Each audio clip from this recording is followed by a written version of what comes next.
ప్రజల్ని ఎట్లా భయభ్రాంతులకు గురి చేస్తున్నాడో ఆదిలాబాద్ ప్రజలు తెలంగాణ సమాజం అంతా కూడా చూస్తూ ఉన్నది. ఇంకా ఈయన మీడియా మిత్రులకు ఫోన్ చేసి నేను జర్నలిస్టులకు ఇళ్ల స్థలాలు ఇద్దామంటే కంది శ్రీనివాసరెడ్డి ఆపుతున్నాడని బెదిరిస్తున్నాడట. పాయల్ శంకర్ గారు మీకేమైనా సోయుండి మాట్లాడుతున్నారా? మీడియా మిత్రులకి ఎక్కడంటే అక్కడ ప్రభుత్వ పట్టా భూమిని ప్లాట్లు చేసి ఇవ్వడానికి కంది శ్రీనివాసరెడ్డి ఎప్పుడు ముందు వరుసలో ఉంటారు.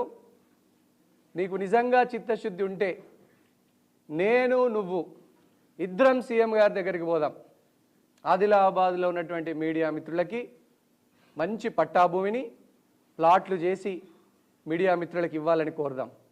నేను కూడా ఒక మీడియా కంపెనీకి ఓనర్నే. మీడియా మిత్రులు ఎన్నో ఒత్తిళ్లకు పాపం లోనవుతూ ఆర్థిక ఇబ్బందులను ఎదుర్కొంటూ పాపం వారు ఆర్థిక పరిస్థితులు బాగాలేకున్నా కూడా తక్కువ శాలరీకే పనిచేస్తున్నటువంటి మీడియా మిత్రుల యొక్క జీవనోపాధిని మెరుగైన జీవితాన్ని ఇవ్వడానికి నేను ఎప్పుడూ ముందుంటా అని సవినయంగా మనవి చేస్తా ఉన్నా. కంది శ్రీనివాసరెడ్డిది పెట్టే చెయ్యి, పాయల్ శంకర్ది లాక్కునే చెయ్యని ఆదిలాబాద్లో ఏ చిన్న పిల్లగాన్ని అడిగినా చెప్తారు. మీడియా మిత్రులకే కాదు, ప్రతి పేదవారికి ఇల్లు, విద్య, వైద్యం, ఉపాధి అవకాశాలు దక్కాలని నేను రాజకీయాల్లోకి వచ్చిన. పాయల్ శంకర్ నీకు దమ్ముంటే ఇద్దరం కలిసిపోయి అడుగుదాం సీఎం గారిని, ఆదిలాబాద్ జర్నలిస్టులందరికీ ఇళ్ల స్థలాలు పట్టాలు ఇవ్వాలని, ఇల్లు కూడా ఇవ్వాలని. వస్తావా? కల్లి బొల్లి మాటలు చెప్పి పబ్బం గడుపుకునేటువంటి నీ నీచమైన చరిత్ర మీడియా మిత్రులందరికీ తెలుసు. ముఖం లేదు నీకు. ఎప్పుడు పోయినా పైసల పైరవీలు చేస్తున్నావు. కాంగ్రెస్లో చేర్చుకోమని మా లీడర్లని బతిమలాడుతున్నావు, కాళ్ళు పట్టుకుంటున్నావు. పాయల్ శంకర్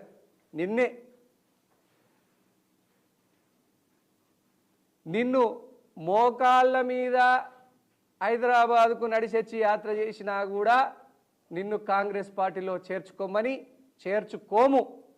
నీలాంటి భూ కబ్జాదారుడు మా పార్టీకి అక్కర్లేదని మా పార్టీ అధినాయకత్వం చెప్పింది నిజం కాదా?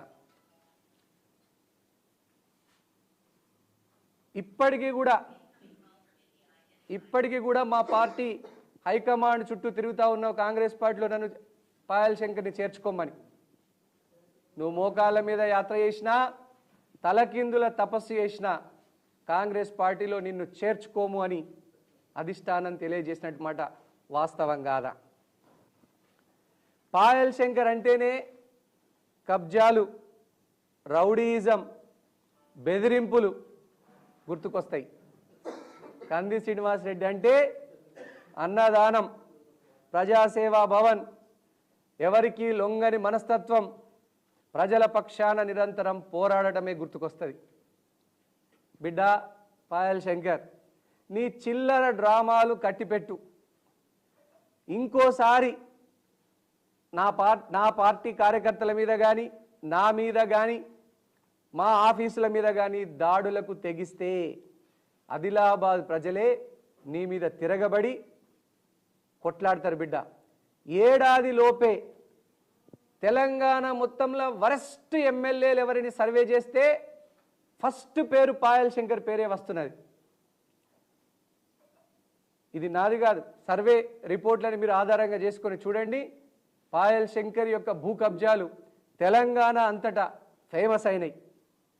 ఎవరెన్ని కుట్రలు చేసినా ఈ ఆదిలాబాద్ నుంచి రౌడీయిజాన్ని, కబ్జా కోర్లను తరిమికొట్టి క్లీన్ ఆదిలాబాద్గా, అద్భుతాల ఆదిలాబాద్గా మార్చేంత వరకు నేను ఇక్కడనే ఉంటా. ఈ దొంగల భరతం పడతా.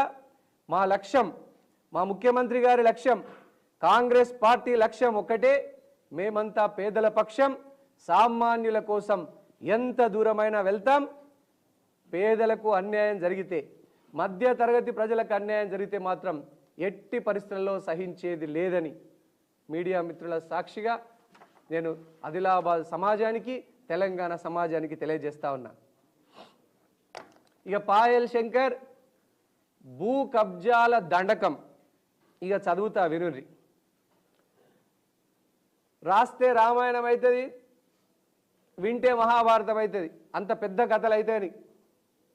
ఈ భూ కబ్జాదారుడి యొక్క భూములు ఎన్ని కబ్జా చేసిందంటే పాయల్ శంకర్ చెర నుంచి భూములు విడిపిస్తే దాదాపు 35,000 మంది పేదలకు గరీబోళ్లకు ఇళ్ల పట్టాలు ఇప్పియచ్చని ఆదిలాబాద్ ప్రజలు అంటున్నారు.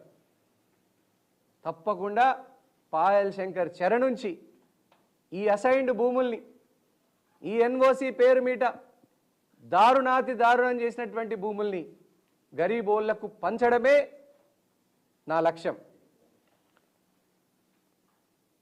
సర్వే నంబర్ 2/3/1/1 రిమ్స్ వెనకాల ప్రభుత్వ స్థలం ఎలాంటి డాక్యుమెంట్ లేకుండా